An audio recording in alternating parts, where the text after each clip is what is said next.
The bustling city square was alive with the chatter of busy commuters, street musicians, and the scent of roasted chestnuts wafting through the crisp autumn air. James Whittaker, a mid-40s banker with salt and pepper hair and a neatly tailored suit, was rushing through the crowd, balancing his briefcase and a coffee cup. It was a typical afternoon in his meticulously organized life, until it wasn't. From the corner of his eye, James noticed a small figure running toward him. A little girl, no older than 7, was darting through the crowd, her tear-streaked face etched with panic. She was barefoot, her disheveled dress hinting at a story of distress. James instinctively stopped, his coffee sloshing onto the sidewalk. "Hey, are you okay?" he asked, his voice gentle but alarmed. The girl ran straight into him, clutching his leg tightly as if holding on for dear life. She looked up, her big brown eyes wide with desperation. "Help me, please," she sobbed. "He's coming for me." James froze.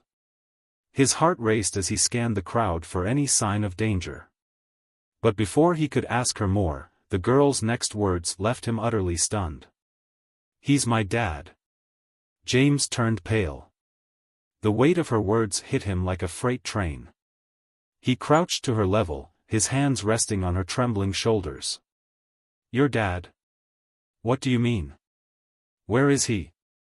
She pointed shakily toward the far side of the square. A tall man in a worn leather jacket was weaving through the crowd, his eyes locked on them. James recognized the look, it was predatory, unervingly focused. "What's your name?" James asked quickly, trying to keep her calm. "Lila," she whispered, her voice barely audible over the din of the crowd. James's mind raced. Should he call the police? Confront the man? He couldn't leave her, that much was clear. The man was closing in fast, his pace accelerating. "Lila," he shouted, his voice rough and commanding. James stood up, shielding Lila with his body. "Stay behind me," he murmured, trying to mask his own rising fear. The man reached them within moments, his face a mask of anger. "That's my daughter," he growled. "Hand her over." James didn't budge. "She says she's scared of you," he replied firmly. The man's eyes darted between James and Lila. "She's confused," he said, forcing a smile that didn't reach his eyes. "It's been a tough day. Come on, sweetheart, let's go home." Lila clung to James's leg even tighter, shaking her head furiously. "No. He's lying. Please don't let him take me." The tension escalated as bystanders began to take notice.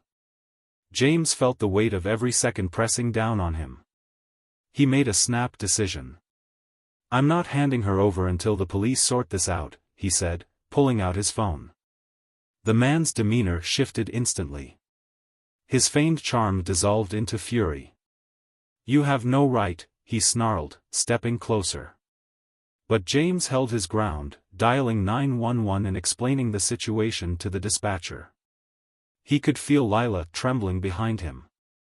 The minutes dragged on until the distant wail of sirens broke through the chaos. When the police arrived, James gave his account while Lila clung to his arm. The man insisted that he was her father, but something about his story didn't add up. One of the officers knelt down to Lila. "Sweetheart, can you tell us your full name?" "Lila Thompson," she whispered, her voice steadying. "Do you know this man?" the officer asked gently. She shook her head. "He's not my dad. He took me from the park." Lila's voice breaks as she talked with the police. "He told me he knew my parents, and want to take me home because there was an emergency," Lila explained. The officers immediately moved to detain the man, who erupted in protests, claiming it was a misunderstanding. But the evidence against him quickly mounted. Witnesses came forward, and surveillance footage confirmed Lila's account. As the man was led away in handcuffs to the car, James knelt beside Lila. "You're safe now," he said, his voice soft. Tears welled in her eyes. "Thank you." After the police led the man in handcuffs to the car, the man identified to be Edward Monroe, James and Lila were asked to accompany them to the station for further questioning, and to ensure Lila's safety until her parents could be contacted. At the station, James provided a detailed statement about the events at the busy city square, describing how Lila ran to him, her initial claim that Edward was her father, and her subsequent confession that he wasn't. The police needed James's account as a key witness to piece together the timeline and evidence against Monroe. Lila, although shaken, was comforted by James's presence and spoke to the officers with his reassurance. A female officer and a child psychologist were present to help Lila feel safe and understood as she recounted what had happened. James stayed at the station until Lila's parents arrived. He wanted to ensure she wasn't left alone during such a traumatic moment, and felt a responsibility to see the situation through. James did not return to work. The encounter left him shaken, and he chose to prioritize staying with Lila until she was safely reunited with her family. He spent hours at the police station giving his statement and ensuring the girl felt secure. James later informed his workplace about the incident, and his boss, understanding the gravity of the situation, fully supported his decision to take the rest of the day off. When her parents arrived, they tearfully reunited with Lila. They embraced her tightly, thanking James profusely for his courage and kindness. Lila's mother turned to James, her voice breaking with gratitude. "You saved our daughter. We'll never be able to thank you enough." James smiled, his heart full. "I just did what anyone should do." Over few hours after the man was arrested, Lila's story flooded the internet. She had been taken from her neighborhood park while her babysitter was momentarily distracted. Lila's babysitter was distracted during their visit to the park as she had taken her eyes off Lila for a few moments to answer a phone call, thinking Lila was playing safely within her line of sight.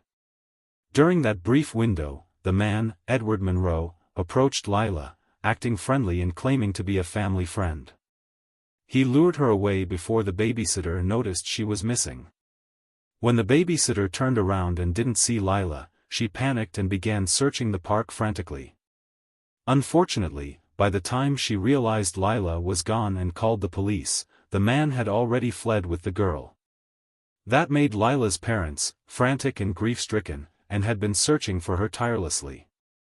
So, reuniting with their daughter was a feeling they could not explain, and they were thankful to James. But the experience left a profound mark on James. As he walked home that evening, he realized that his once ordinary life had been forever changed by 3 simple words spoken by a little girl who needed him more than anything. Edward Monroe kidnapped Lila.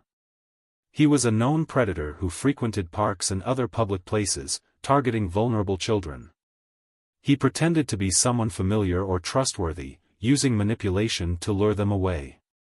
However, his plan unraveled when Lila managed to escape his grip and ran into James. After his arrest, Edward Monroe faced multiple charges, including kidnapping, child endangerment, and attempted coercion. His previous crimes were brought to light during the investigation, leading to a high-profile trial. Lila's testimony, coupled with James's eyewitness account and surveillance footage from the park, provided overwhelming evidence of his guilt. Monroe was sentenced to life in prison without the possibility of parole, bringing a sense of justice and closure to Lila's family. While the babysitter wasn't legally liable for Lila's kidnapping, she faced severe personal and professional consequences. The guilt weighed heavily on her, and she publicly apologized to Lila's parents. She also volunteered at local organizations focused on child safety and became an advocate for better awareness about the dangers of distracted caregiving. Is James a hero for saving that little girl? What would you say to the babysitter if you were Lila's mother? Share your thoughts in the comments section. And if you enjoyed this story, please like, share and hit the subscribe button. Do not forget to turn on the notification